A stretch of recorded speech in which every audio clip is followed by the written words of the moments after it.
सवात से मलकंड तक street movement. वज़ीर आला सुहेल आफरीदी की क़यादत में तारीखी रैली।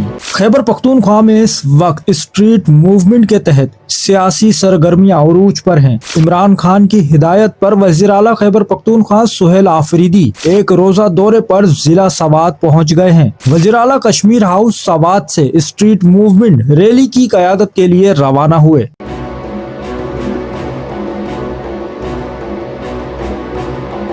जहां मुख्तलिफ मकामात पर पीटीआई कारकुनान और आवाम की बड़ी तादाद पुरजोश इस्तकबाल करती रही। रैली के दौरान रहीमाबाद मैंगोरा में अवाम, मकामी क़यादत और कारकुनान की भरपूर शिरकत देखी गई। नारे जोश और जज्बा।